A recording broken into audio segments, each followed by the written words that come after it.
It is an absolute privilege to be here in this keynote spot. I really enjoyed Gino's keynote spot yesterday.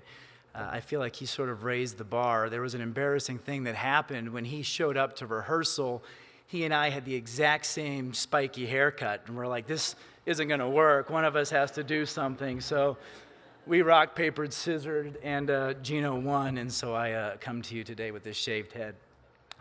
Let's get me off the screen, because that's not helping anybody in the morning, and we'll go ahead and transition over to my slides, where I want to talk to you about a philosophy that admittedly we are still trying to figure out the best way to articulate.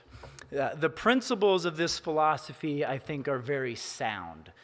The way that we express it is a work in progress. So humor me for the next half hour while I try to share with you some observations that we've made from having the privilege of working with some of the best and some of the worst brands in North America. I want to talk for a second about prescription pain medication. Why do people take pain pills? Well, presumably you would assume it's because something hurts. They have a pain, and they're trying to figure out how to cope with it. What does prescription painkiller medication do to fix the problem causing the pain? Squat. It doesn't do anything. It simply masks some of those symptoms, and hopefully, if you're under doctor's orders to take these kind of pills, you're also undergoing some kind of medical treatment to fix the actual problem. Now, here's Gina right here. Your hair's looking marvelous. What's the downside to taking painkillers? I can think of at least three. The first is there are negative side effects. In fact, I used to do some pharmaceutical marketing, and you would buy a 30-second spot to promote your product, and then you'd buy 90 seconds of airtime to tell you all the legally mandated potential side effects of taking this drug, right? You'd buy one print ad, and then buy two more the spread on the following 2 pages to tell you all the bad things that can happen. In disgusting detail. We're talking explosive diarrhea, oozing pus, orifices that should be left alone are painstakingly documented. Beware. Right? Oftentimes, the side effects are worse than the condition that you're trying to solve. You'll say, I'll just live with the pain. I don't want to have to deal with these. Secondly, you could potentially overdose and kill yourself by taking pain medication. This is serious business under doctor's orders and care. And finally, they're addictive. The problem with pain medication is that if you take the pill for a prolonged period of time, your body builds up an immunity to it, so you have to keep taking the pill or taking more pills in order to get the same desired high or the same desired effect. It's how people become addicted. They have to keep popping pills in order just to maintain status quo. Now, here's the problem. In the past 10 years, in North America, addiction to prescription pain pills has increased by 300%. And we're talking not addicts and homeless people that live on street corners. We're talking about housewives. Now, I'm not really here to talk about this societal problem of pain pillar addiction. It is a problem. But I'm here to use this problem as a metaphor. And I want to use this metaphor for an equally serious, equally rampant problem in business. This is what we are addicted to now. Too many good marketers are addicted to bad behavior.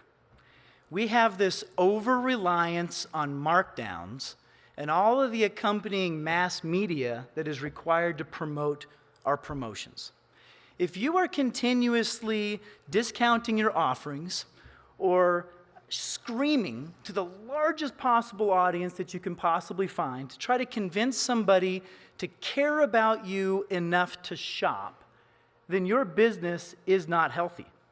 Either you are manufacturing something or reselling something that people actually don't want, or you have failed to create a compelling value proposition that would really demonstrate how you can meet their expectations for your category. So brand leaders across North America have become overly fixated on dealing with the symptoms of the problem, rather than doing the hard work required to actually fix the problem. We have become masters of bribery, begging people to shop and to give us their attention.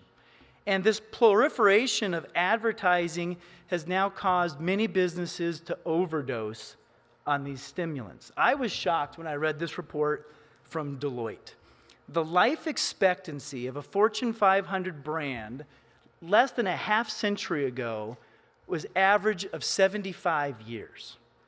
Fast forward to the 2000s and the life expectancy has decreased to 15 years.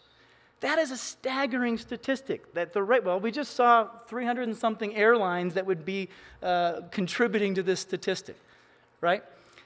I actually didn't believe it at first. I had to triple check this fact.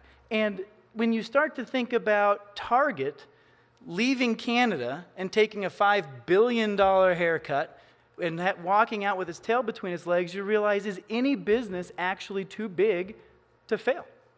I had the distinct privilege of working with Blockbuster Video while that business got very, very sick and eventually died. And it was one of the most frustrating parts of my professional career because that CEO was in denial. He thought that an overdosage of stimuli would fix the fundamental problems of his business, and it simply didn't. So think about it this way. If you're working for a company that is older than 15 years old, you're kind of working for a senior citizen right now. What are you doing to make sure that you are feeling young and feeling healthy, right? Well, in our experience, we're worried that you're not doing enough, right? Our observation is that most brands are overly dependent on mass advertising and sale promotions rather than doing what we would call real marketing. So consider that in the same time period that prescription drug usage increased by 300%, spending on mass advertising increased by nearly over $40 billion a year, annually, right? That is a lot of extra money. What wonderful benefits are brands receiving because of this huge incremental investment in mass advertising? Well, by every metric we can get our hands on, consumer engagement is actually tanking. Consumer relationships with brands are at all-time lows. Think about this for a second. Not that long ago, we talked about a thing called the 80-20 rule. It refers to the fact that 20% of your customers are generally so loyal, so enamored with you, have this affinity for what you're doing, that they would generate 80% of your business. This statistic is what really birthed the rise of loyalty marketing through the 80s, 90s, and early 2000s. All right? That's fiction now. The 80-20 rule is gone.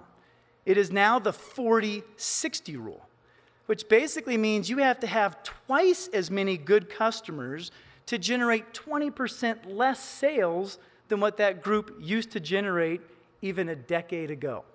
They have become so promiscuous because we're failing to give them what they actually want. A brand prescription that is based on promotions and advertising is not resonating with the marketplace. So it begs the question, what the hell do we do about it?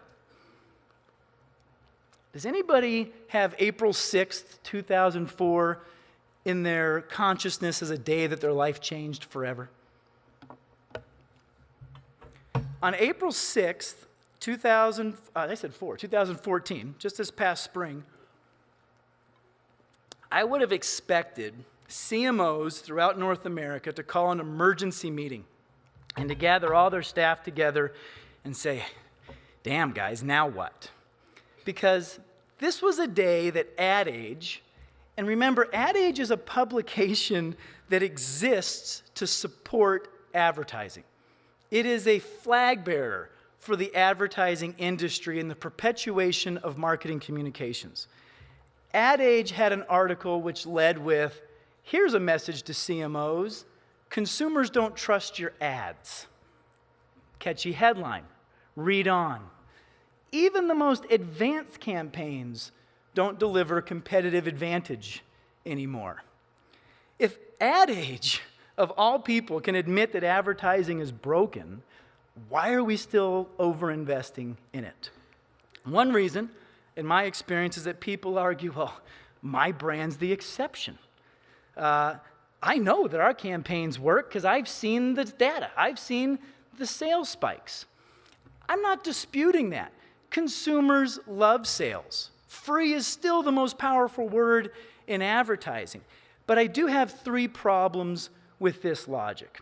And the first problem deals with the fact that, are we accurately measuring the cost of getting this quick fix? What's it actually doing? And I'm not even talking about the long-term brand equity erosion or the training of bad behavior where we've conditioned the marketplace to wait for the ad. I'm talking about the physical out-of-pocket costs. We lose margin every time we go on sale, right? And we don't just lose margin in a good, justifiable way of, well, I brought somebody new into the store to experience it. We lose margin in the bad way of, what about everybody that was prepared to pay full price before you offered the discount? Has anybody ever been at the grocery store or someplace and you're at the register and the person says, oh, here, we have a coupon for that? That did no benefit whatsoever. I literally have my goods on the conveyor belt and you're just giving away margin, right? And then we have this issue of, well, the only way to really justify the sale is to talk to people that aren't loyal to us, and so that requires advertising.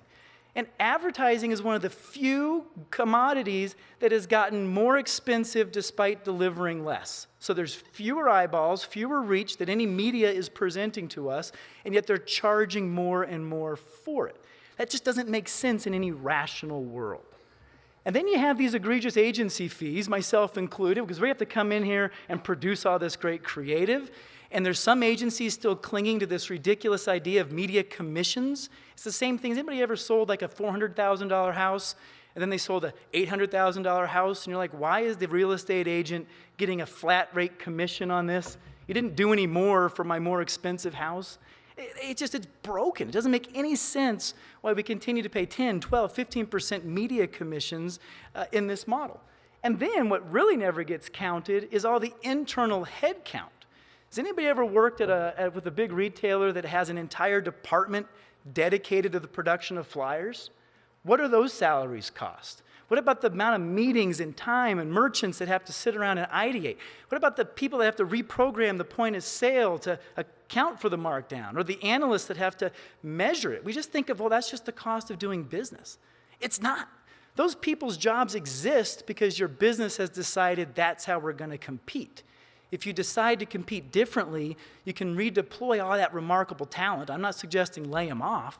I'm suggesting let them go work on the stuff that's actually going to matter, that's actually going to make a difference to your bottom line. All right, the second problem I have with a hyper-promotional strategy is, look at the sales spike. Sometimes people justify the fact that, well, it's a loss leader. I'm going to do it, but somehow something magical is going to happen, and the consumer that's never shopped me before is going to get a taste of what we do, and they're going to come in every week. And look at the sales spike after the spike. There is no halo effect. It is almost non-existent. In fact, there's probably one company that I hold up as the poster child of perpetuating this false belief, and it's Groupon. Groupon thrived through the recession because marketers were desperate. Their bosses were kicking their butts to say, what are we doing to get comp sales? And they were eager to believe anything, even a nice piece of fiction. Has anybody here ever used Groupon? You can admit it. This is a safe place. It's a closed room. Keep your hands raised if you use Groupon. Keep your hands raised if you use Groupon twice. That's what Forbes found out. Groupon stock is tanking because nobody really got a great experience the first time. It left a wake of damage in their path, as it attracted the least, most compelling, attractive audiences into your store to cherry pick your promotion. In fact, I've used 3 Groupons in the past year where the business is either now out of business or they've simply cried uncle. I'm sorry, I can't honor that car wash or that detailing. We were too overwhelmed with poor paying clients who never came back. Has anybody had that experience? So we have to accept the fact that a sales driving tactic of let's get them in and they'll keep coming back on their own is a flawed belief. My third problem with sales promotion is this: marketing should be about making impressions, not buying them. I would love our industry to get to a place where every single dollar that we spent on sales and promotions was viewed as a professional failure. Now that's a bold statement, but it's okay to fail, as long as we don't just keep repeatedly failing. Sometimes merchants are going to pick the wrong color and it's just not going to sell. And they're going to say, marketing, we got an aged inventory problem, do whatever you can, get it off the shelves. Right? I get that. But if you have a merchant that is continually buying product that's wrong, fire the merchant and get somebody that knows how to get a product that the marketplace actually wants, versus burden us with trying to hawk whatever it is these people have decided the marketplace wants. Right? Let's get into the business of, well, I was reminded, I had the privilege, so if Blockbuster was a professional low point, I was at Best Buy from 2005 to 2010 as their ad agency and had a chance to do, they were the darling at the time. Everybody wanted to know how the hell Best Buy was doing what they were doing, and they bought the Geek Squad. Anybody familiar with the Geek Squad? A wonderfully quirky brand that was hugely helpful for Best Buy and their margins in the service delivery business. But the president or the founder of Geek Squad, a guy named Robert Stevens, is fantastic. If you ever have an opportunity to hear him speak, and he has this quote that he may have stolen, but I can only find an attribution to him, where he says, advertising is a tax that businesses pay for being unremarkable. What a wonderful quote. Hey, applause for Robert Stevens. There you go. So, too many businesses think that marketing's job is to concoct alternative reasons to buy, rather than improve upon the inherent value proposition of the products and services that you sell. That's a Chris Nealon quote. No applause. I'll repeat it. Too many businesses think that marketing's job is to concoct alternative reasons to buy, rather than simply improve upon the inherent value of the products and services that we sell. That's what marketing is. So when we did some research for the book that we just wrote, we had to interview, or we didn't interview, we scoured all of the publicly posted job descriptions for marketing director, VP, and above for Fortune 500 companies, things that you'd see on LinkedIn, for example. And we were disgusted by what we found. 90% of those job descriptions emphasized management and creation of marketing communications as the primary daily duty, right?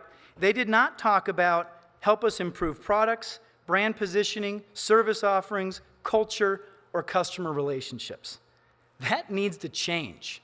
And I'm so bold as to think it can change from this group going back out into the world. Marketing is so much more capable and so much more impactful than just dealing with words and pictures.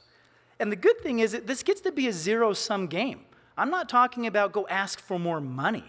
I'm simply asking about a radical redeployment of resources and take the money spent on paid media and the money spent on markdown dollars and then send these ridiculously talented people that you have out into the world to focus on stuff that matters.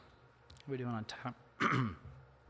So let me talk for a second about where did all this come from? How did we get here?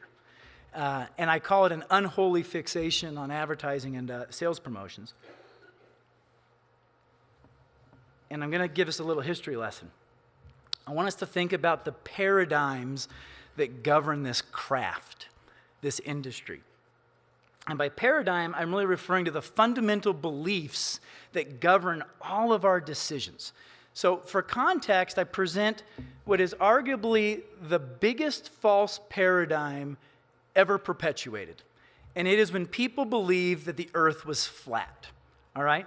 When the first scholars or the first explorers started to really question, is this true? They were killed as heretics. It was blasphemy to suggest something so preposterous. But eventually, the evidence became overwhelming. And early adopters of the new round earth theory were able to go out and explore new lands, make new fortunes, discover new people, and eventually we've all come to accept this is false. Well, there is a marketing paradigm that is just as popular and just as false as believing that the earth is flat. Anyone know what it is? Has anybody ever seen this before? It's called the purchase funnel. The purchase funnel is something that I'm assuming most of you, like I, learned in college in our Marketing 101 classes. Let me tell you a little bit about this purchase funnel. This purchase funnel was invented in 1898 by somebody that was supposedly pretty smart, and my guess is an avid reader of the Sears and Roebuck catalog. It was last modified in 1924, nearly a century ago, before anything and everything that we as marketers deal with was ever invented. It really hasn't changed much since 1960, when it was introduced as the key fundamental framework that all brands either consciously or subconsciously use to make decisions. Now, since awareness and familiarity are the first two steps of this process, marketers have started to prioritize those.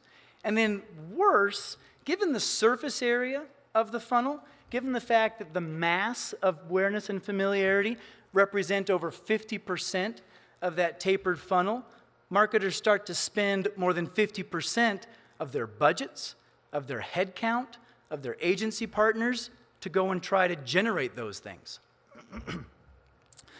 I want to open your mind to an alternative. I'm going to use, I saw a couple of the guys from Harley here today. Can we all accept the fact that Harley Davidson is an iconic brand?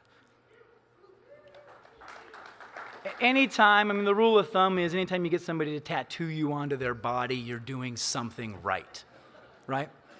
The global CEO or CMO of Harley Davidson revealed publicly that he spends 15%, 1/5, of his global marketing budget on awareness and familiarity driving activities. So if we want to become an iconic brand like Harley Davidson, why not just do the things that Harley Davidson does, right? Their playbook is open for dissection. Let me introduce you to the paradigm that brand innovators like Harley Davidson would adopt. There's a new reality, and it's not says Chris Nealand, it's not says Harley Davidson, it says the Harvard Business School. I argue they, like Harley, is an indisputable leader at what they do. And there were some researchers in 2010 that scratched their heads and they said, is this still true? Is this even relevant today? And they did some research. I'm told that's what researchers like to do. And so they went out, 5 countries, 6 categories, 20,000 sample size, all statistically sound, and they came back saying nothing about this is true. This is how they drew the framework that should be governing our lives today. Has anybody seen this? This is almost 5 years old now. And I'm disappointed how few meetings I go into and people even reference this, refer to this. It literally changed my life. I stopped being an ad agency because of this model, and we created a new type of marketing services firm because of how strongly we believe in this new philosophy. I'm going to spend a few minutes walking you through each of these steps. The first is called consideration. When consumers identify that they have a want or a need, there's 2 ways to get onto their radar. The first is very, very expensive and very, very inefficient. We call it advertising. The second way is called marketing. And I'm going to give you one little example to explain the difference. And it's going to be a challenge. I would challenge you to drive around town on the weekend, Saturday or Sunday afternoon, with the radio on, and not hear a commercial for a mattress company. Okay? Mattress companies love to carpet bomb the radio stations because they have no clue who's in the market to buy a bed, right? And I assume some small percentage, some low single-digit percentage of people say, oh, thank you, mattress firm. I needed a bed today, and I'm going to go take advantage of your 20% off offer, right? And so for that small single-digit audience, the advertising strategy works just fine. I had the privilege to work with a different kind of mattress firm who had a different type of approach to marketing. They're called Select Comfort out of Minneapolis. They're the makers of the Sleep Number bed. Remember them? They have a different mentality.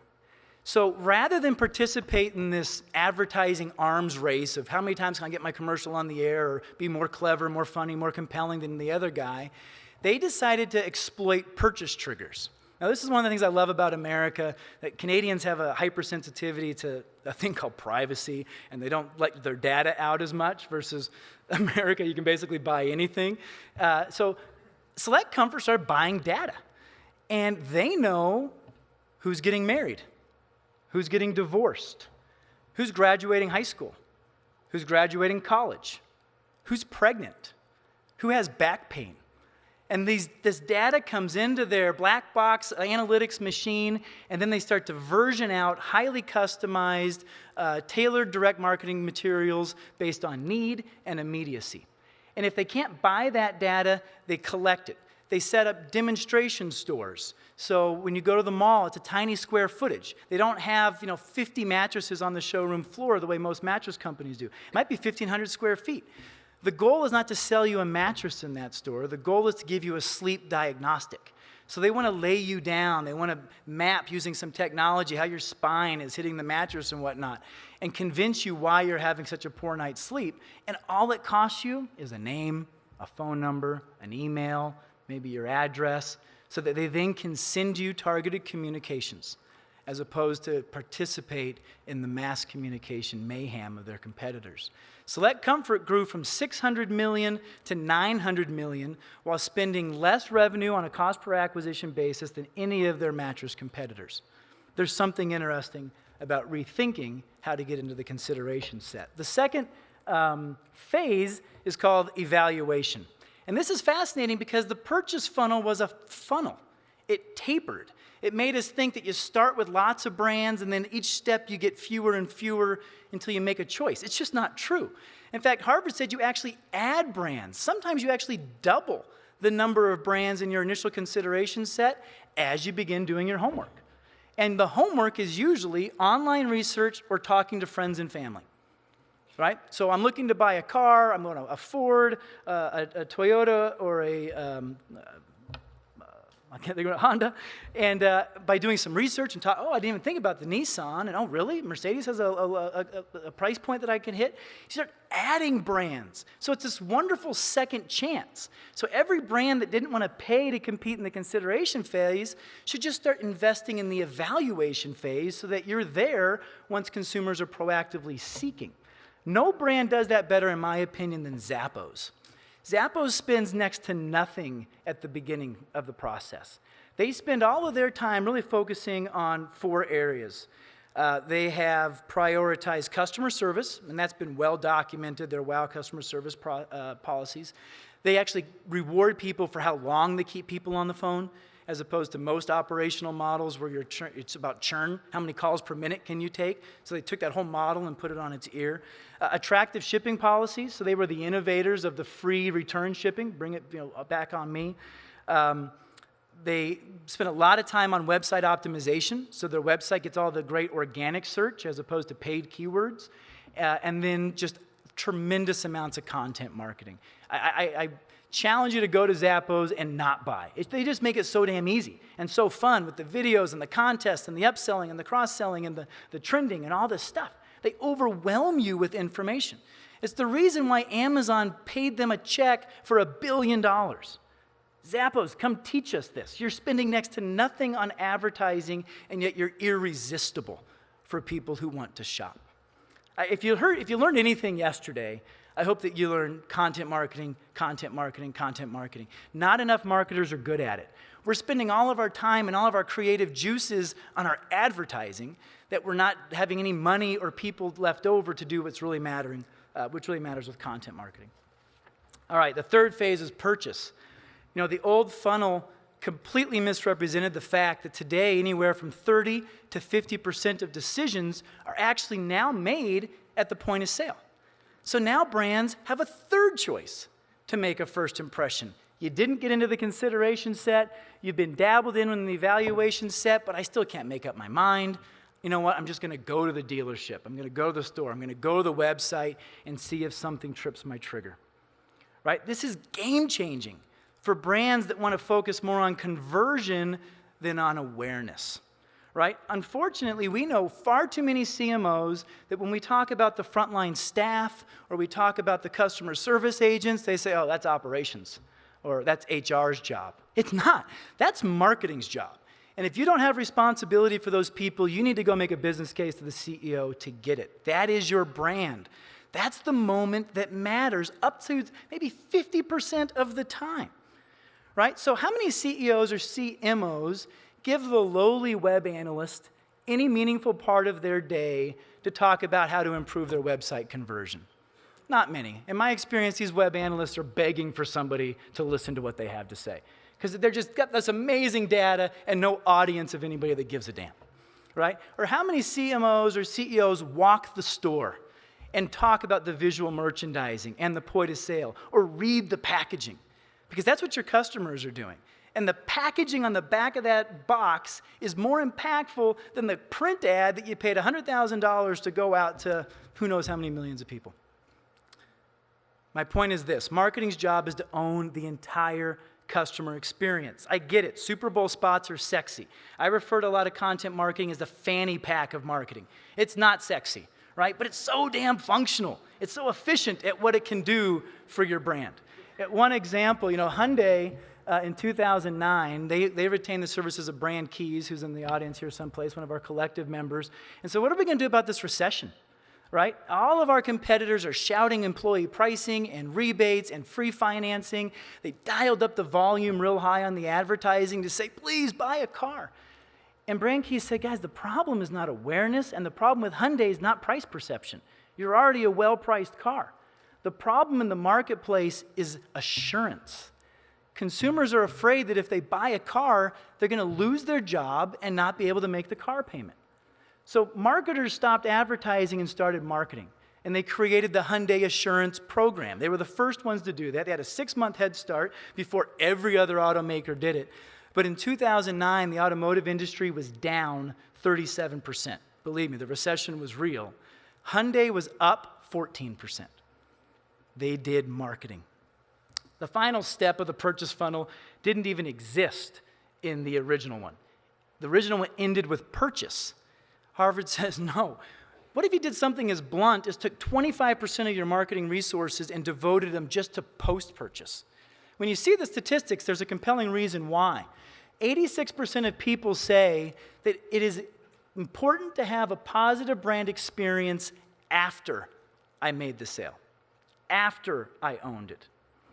If you don't, if you fail to meet those expectations, this is what we mean by the empowered and vocal consumer today. 65% will complain to their family and friends, 41% are writing letters or emails, 34% are going online to say you suck, 19% are complaining on their social media networks, and 1% say, yeah, I'll give them another shot.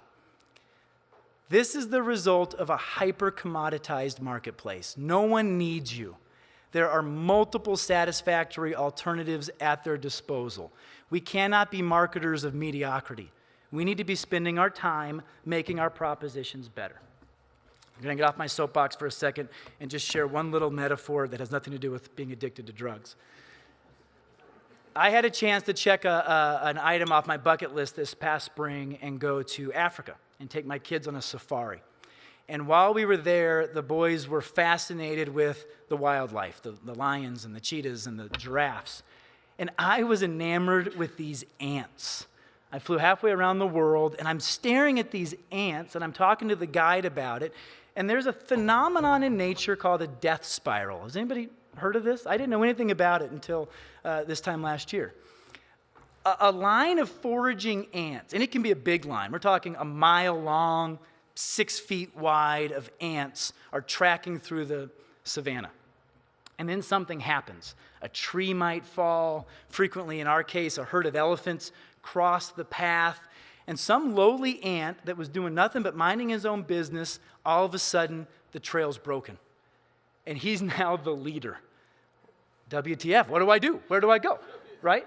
He's got one thing. He needs to find the pheromone trail to get him to success, or to get him to back in line.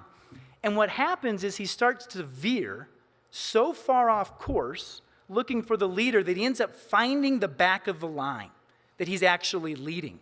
And so it creates this circle. And it's called a death spiral because they march in that circle until they all die of exhaustion. They never look up. They never actually realize, where am I going and are we achieving anything? They're just busy. Being busy does not mean that we're actually being productive. I would encourage us all to take a lesson from the ants. When we step into an organization, we can't continue to perpetuate the legacy metrics or do things just because that's the way it was done before. We have to see where we're going and make sure that we're actually making a difference. I'm ending with 3 truths. I believe that too many brands are taking the wrong prescription to what truly ails them. They are overdosing on markdowns and mass advertising. Second, improving consumer engagement will improve the overall health of your business faster than anything else that you can do. I don't even have time to get into all the aspects of consumer engagement, but it's as simple as properly identifying what consumers expect for your category and then delivering against those expectations better than anybody else. It requires marketing with a capital M. Remember when it used to be product, price, place, and promotion? Where did product, price, and place go in the marketing mix? We got to reclaim it back. And finally, the most enviable brands are showing us the way. That's why we're in the room here today, right? To learn from those who are already enlightened. So my challenge to you is that if you are a promotional junkie, or if you are an advertising addict, please consider the gathering an intervention. It's an opportunity to get help. And I hope that you leave here with more confidence and more courage to follow the bold brand leaders that are presenting at this forum. Thank you very much.